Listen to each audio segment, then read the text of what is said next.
The Italian Wine Podcast is introducing a new donation drive this month. It's called Why Am I a Fan? We are encouraging anyone who tunes in on a regular basis to send us your 10-second video on why you are a fan of our podcast network or a specific show.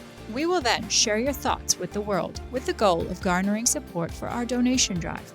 Italian Wine Podcast is a publicly funded, sponsor-driven enterprise that needs you in order to continue to receive awesome free wine edutainment 7 days a week. We are asking our listeners to donate to the Italian Wine Podcast by clicking either the GoFundMe link or the Patreon link found on ItalianWinePodcast.com. Remember, if you sign up as a monthly donor on our Patreon, we will send you a free IWP t-shirt and a copy of the Wine Democracy book, the newest Mama Jumbo Shrimp publication.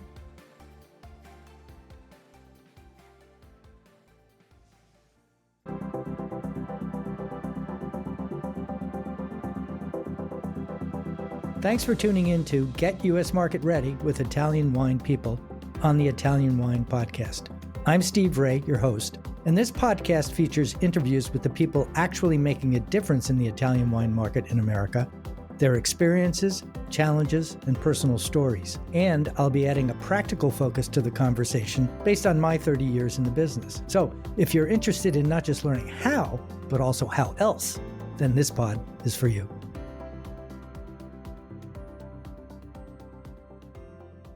Hello and welcome to this week's edition of Get U.S. Market Ready with Italian Wine People on the Italian Wine Podcast. I'm Steve Raye, your host.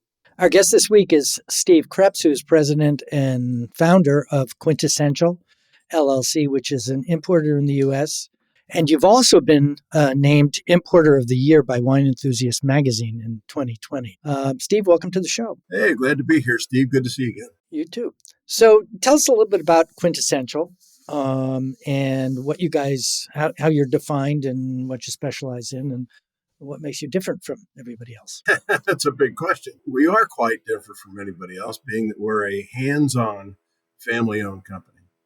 And our directive to our staff, both in marketing and in sales, is to be very consumer-oriented, not to drive distributors, to work with distributors. I give you just a quick example, Steve, all of our sales force are required to do 2 or 3 in-store tastings every week. We are communicating with the consumer on a daily basis with 85 reps on the street across the country. And for the benefit of our listeners who are not familiar with the U.S. market, yes, that is very unusual.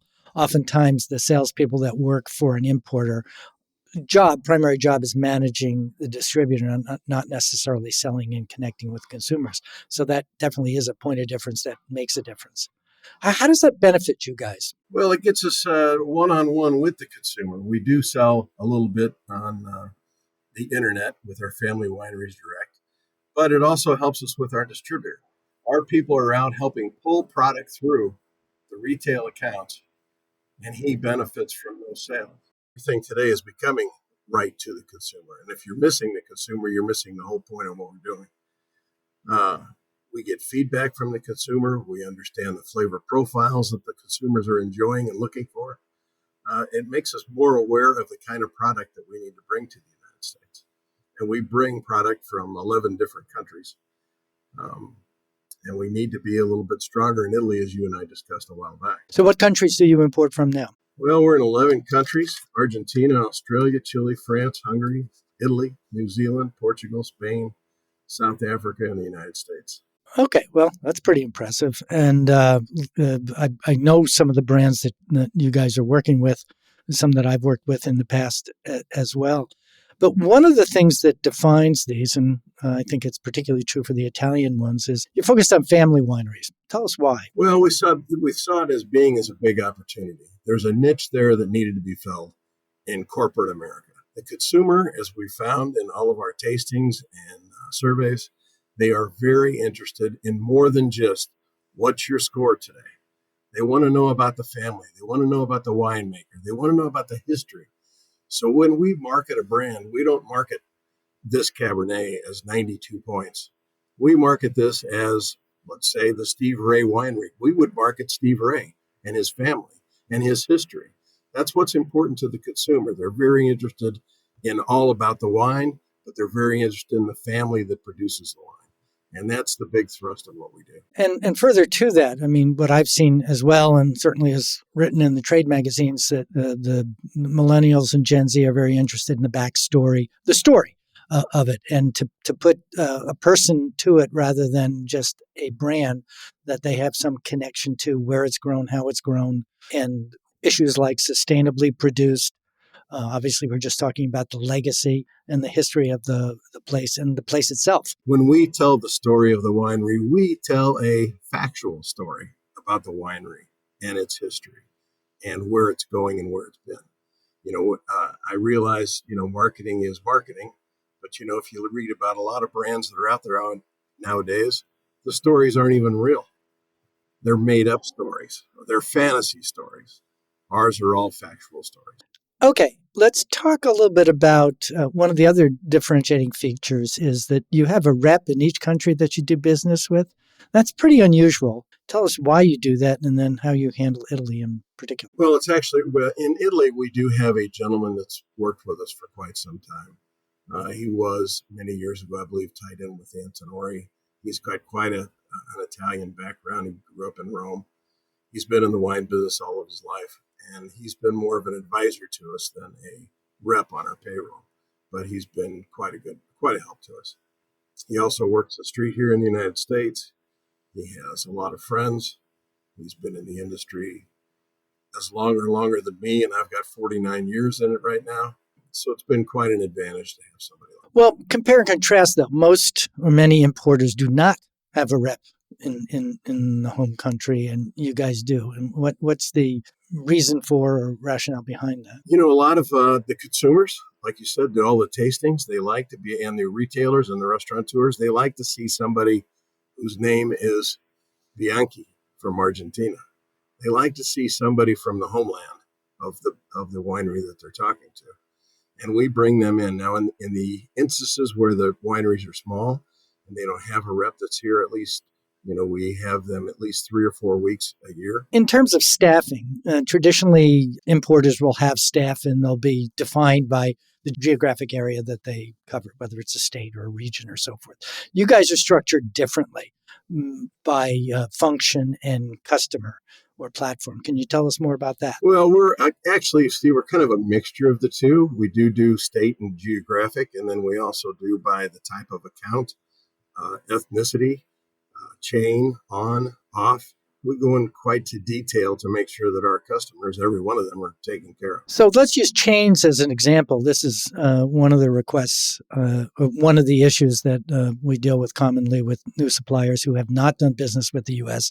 And their first inclination is I want to be in New York, and second is I want to be with chains. Now, those two are not going to go together because we all know that in New York you can only have one store per person.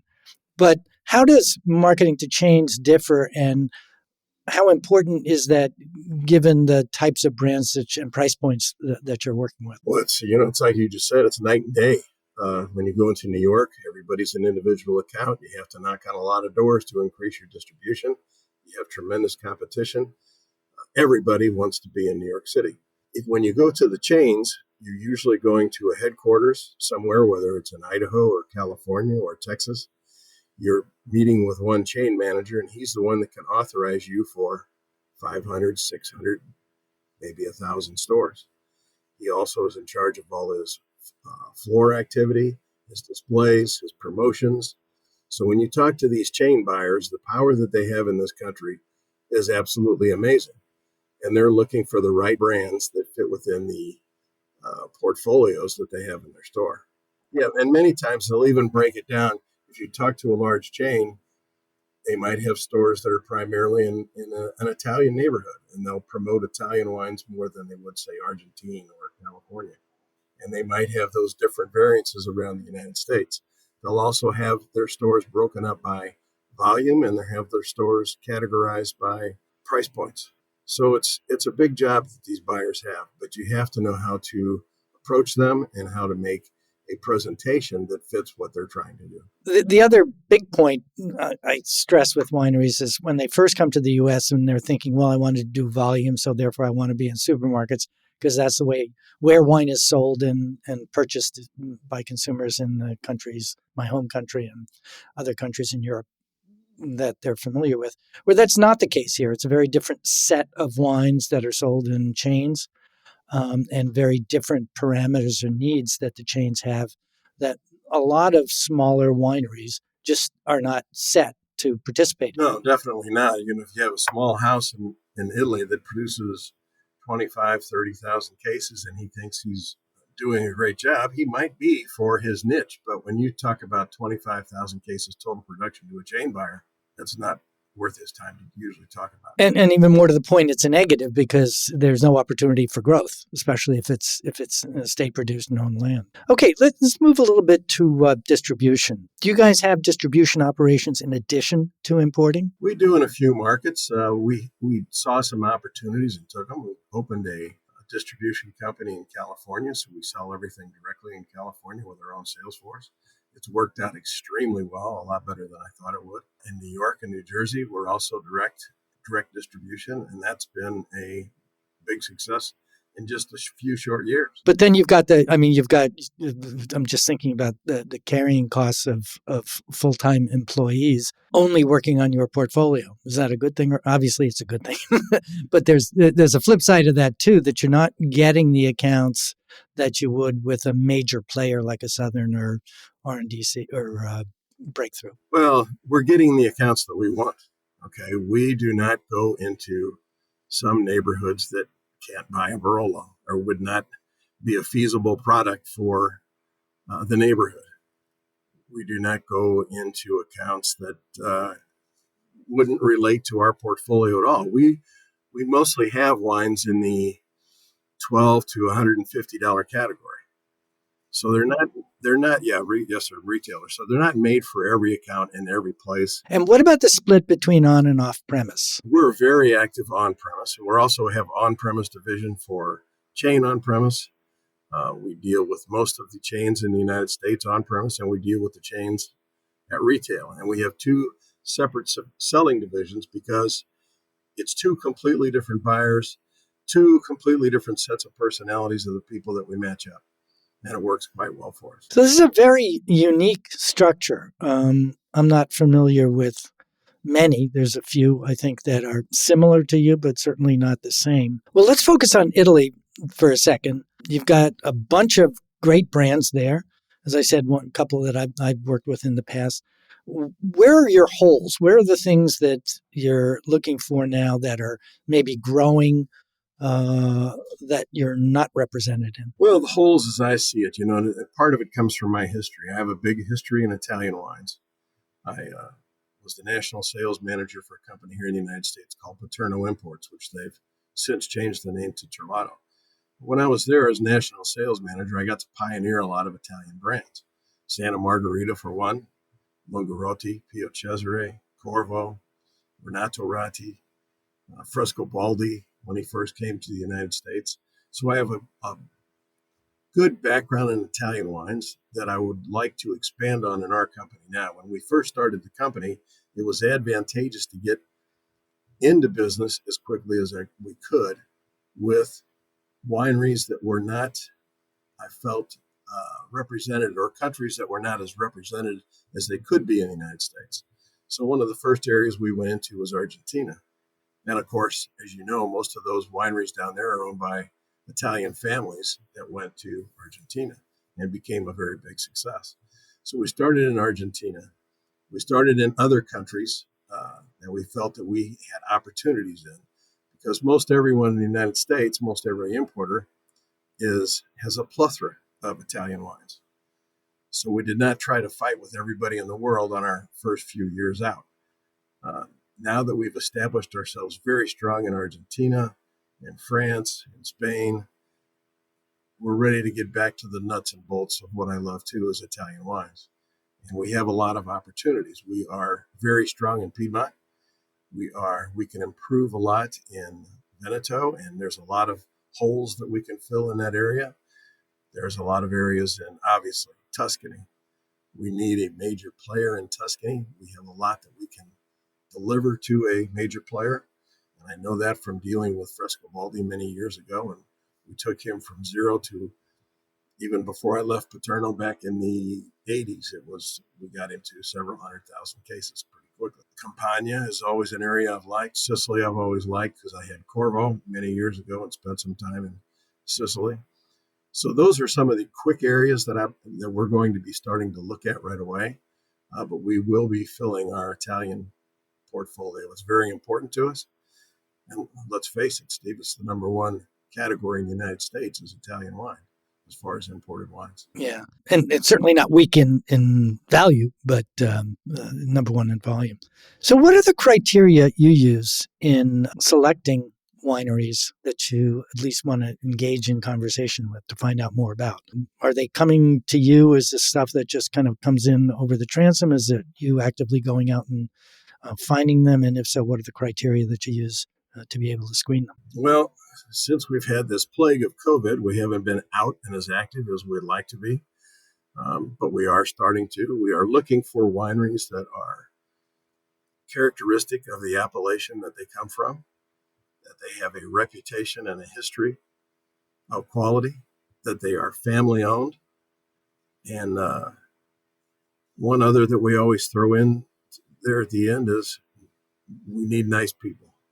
We want to surround ourselves with people that all care and love about the wine business, and their families that fit in with our family. When you're talking to wineries that are not currently present in the U.S., that's one of the areas where I specialize, and that's why I wrote the book, so that we wouldn't have to go through the same, lecture every time I talk to somebody. How educated are these, and are you only talking to wineries that you feel have a holistic understanding of the U.S. market and what's really required to be successful here? Well, it's always a lot easier to talk to somebody who knows what's going on over here, because this country is so different. Yes, we're the largest wine market in the world, but we're also the most difficult wine market in the world. We have 50 different states with 50 different sets of laws. So for them, they think it's just the United States, but it's actually more like 50 different countries that we have to operate in here. And all the legal registrations and the filings and the things that you go through for every state that we call compliance is sometimes nerve-wracking. It's nice to be able to talk to somebody with a good understanding, but it's always not necessary. We can always teach a winery about the United States. I think they need to have a understanding of what is here and what they are capable of doing. Like you mentioned a little earlier, they just can't walk into a chain and expect, if they're a 20,000 case winery, expect to get distribution in 1,000 stores. It's not even feasible.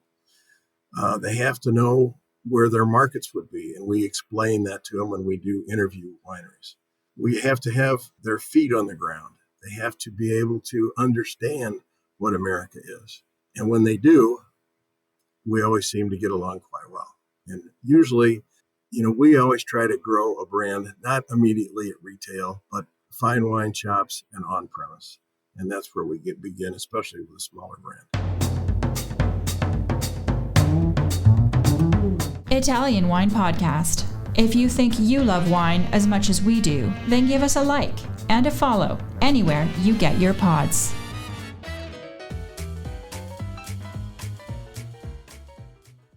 One of the things I see as a consultant to brands that want to come into the U.S. market is there's been a change in the asks, if you will, from both importers as well as distributors who are looking for, the simple way to say it is a piece of the action, but what they really mean is a success fee or some sort of benefit or bonus that comes if there's a liquidity event or if the brand is moved. It started with distributors asking for 3 to 5, and now I hear 7 years of 12 months trailing gross profits, which is amazing to a lot of people, but it's kind of in most contracts that we see these days. And now I find importers are asking for some similar things. Can you comment on that? Put it in perspective for us. Well, sure, I can comment on it. We do not do that. We haven't done it, but I understand why. Many times a winery will come to the United States, and let's say that they come in and they sell to an importer. And the importer spends time, his money, his manpower, on the brand and builds it to what might be a significant volume after, say, a 10-year contract. And then the winery, because he has a friend in New York that would like to distribute it, let's say he moves it for not because of just cost, but because he would just like to be with a relative or a friend or somebody he had met. That importer loses a lot. He's invested in it, his heart and soul's in it. So I think what they're doing is just putting up some kind of a protection for themselves so that they don't go out and spend a lot of money on a portfolio of wines and lose in the long run. Every importer likes to take a brand on like people when they get married. They think they're going to be married forever. And if they're not married forever, there's consequences. Maybe that's the thought behind it. We haven't done that. We have had wineries say, well, what if we partnered? Or, we don't get into those conversations. We're really looking at the people, the quality, and the product. But I understand why some importers are doing that. Okay, fair enough. Let's move back to regions. I'm just back from a trip sponsored by Sicilia Doc of Western Sicily. We were in Marsala and Trapani, that region, Western Catarato, Grillo, brands like that, some near Davolo, but not, what we're hearing is everybody's talking about Etna, but there's only about 1,200 hectares of wine or of grapes in Etna, and there's a lot more than that in the rest of Italy. Tell me your thoughts on Sicily as an island, as a region all told, and where you think some of the strengths and weaknesses are. I love Sicily. I've been there many times. I had a brand back in my Paterno days called Corvo that came out of Sicily that during my time at Paterno, we got up to about 400,000 cases. So they had the capacity, they had the vineyards, they had the wherewithal to provide us with what we needed. There has been a lot of new wineries come up since those days back in the 80s. Sicily has gotten a lot more notoriety.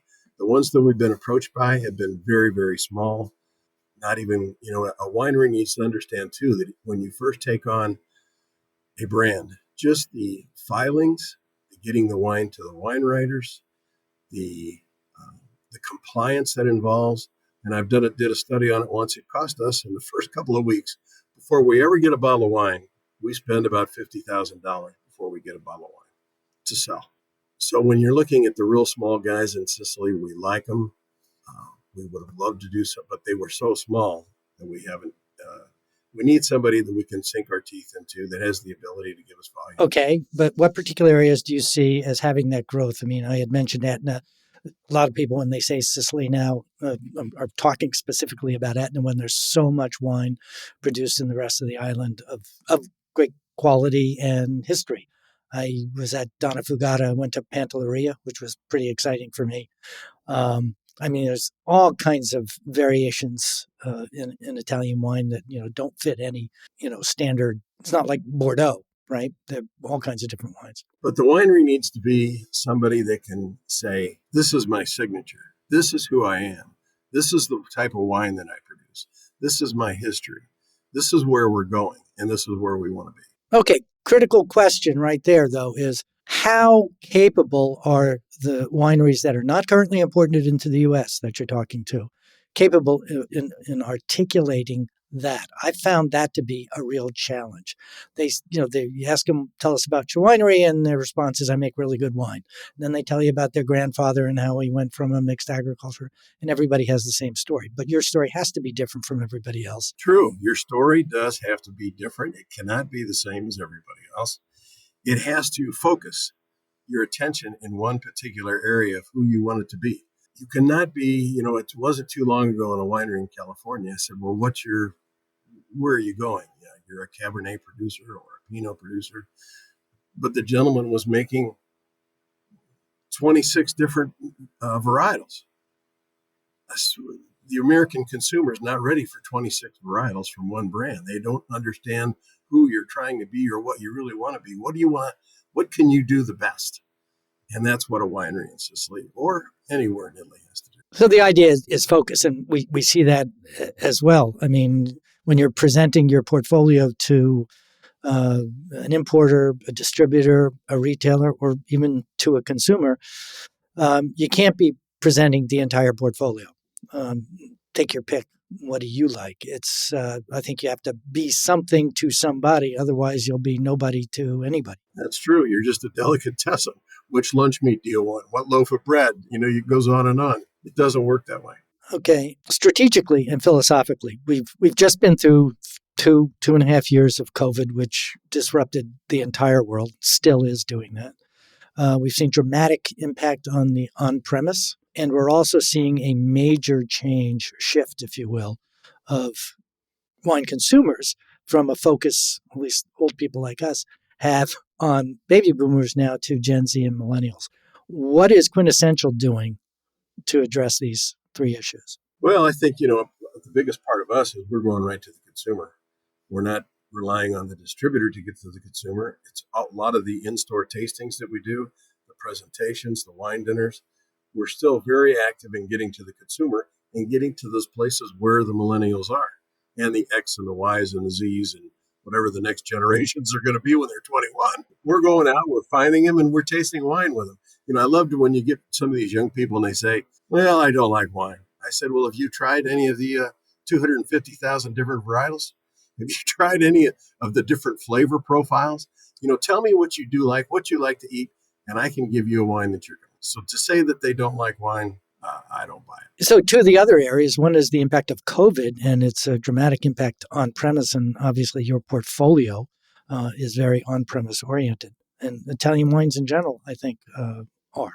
What changes are happening in the marketplace regarding on-premise, and how are you dealing with it? Well, when COVID first hit, I know my dad had a bad heart, and he used to talk about angina, which is the beginning of a little heart attack. And when COVID first hit and they shut down restaurants all across the United States, and we lost thousands of accounts that were selling our product, you can imagine the panic we had. And I'm not just us, every importer, every winery in the United States had that angina. But we recovered. We finished up the year at 15% ahead of the previous year, even after losing all those accounts in the first part of, 2020, right? So it was a heart attack, but we were still named Importer of the Year. And I think a lot of that, and I think the wine enthusiasts picked us because we were so consumer oriented. As soon as the stores were able to do something, we were in there and we were tasting wines with the consumers. As soon as they after the first few weeks where they were delivering to the cars in the parking lot, on premise, as soon as they were allowed in different states to start to open, we took a very active role. We even shift some of our manpower to markets where we could become effective. And it worked quite well for us.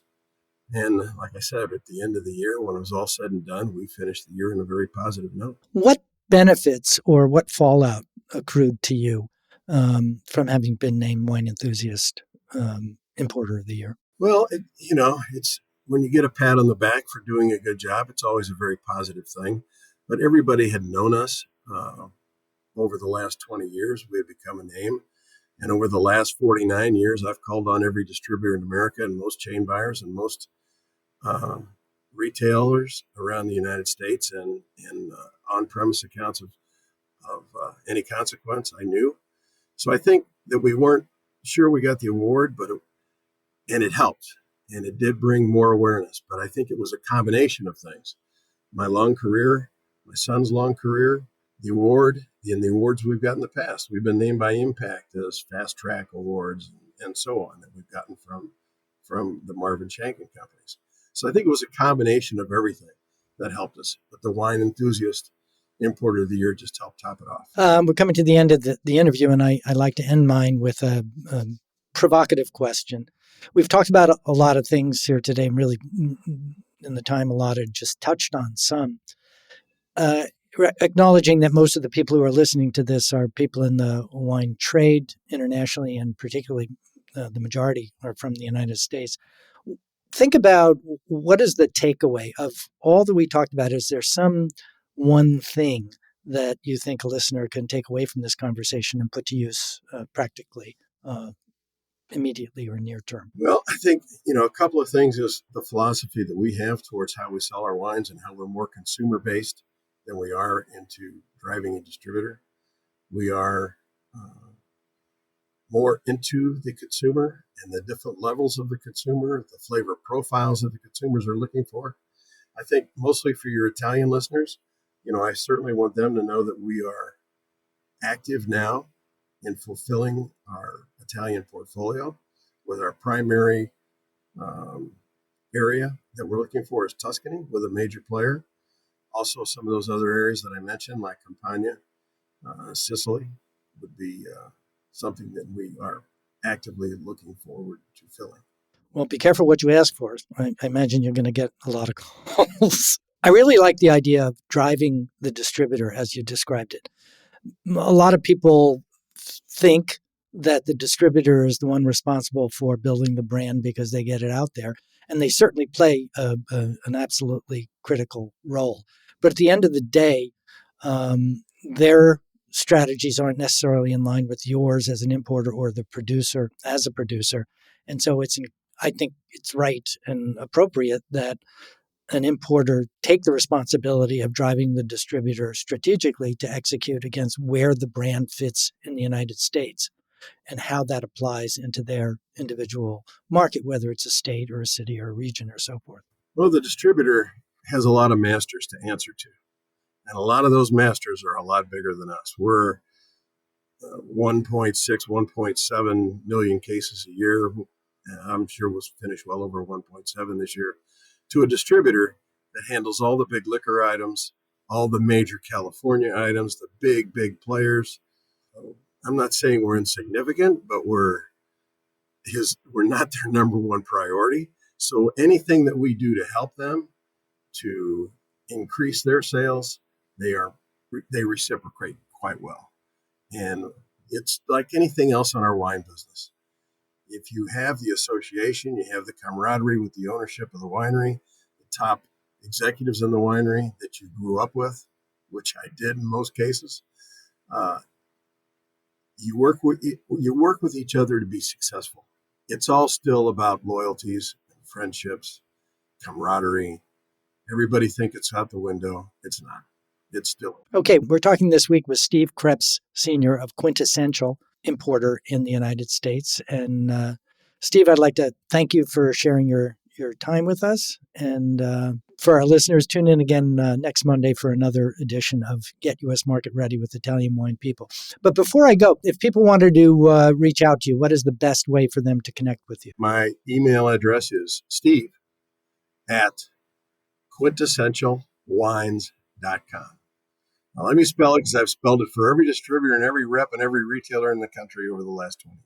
It's QUINTESSENTIALWINES.com. Thanks again for listening. This is Steve Raye with Get U.S. Market Ready with Italian Wine People on the Italian Wine Podcast.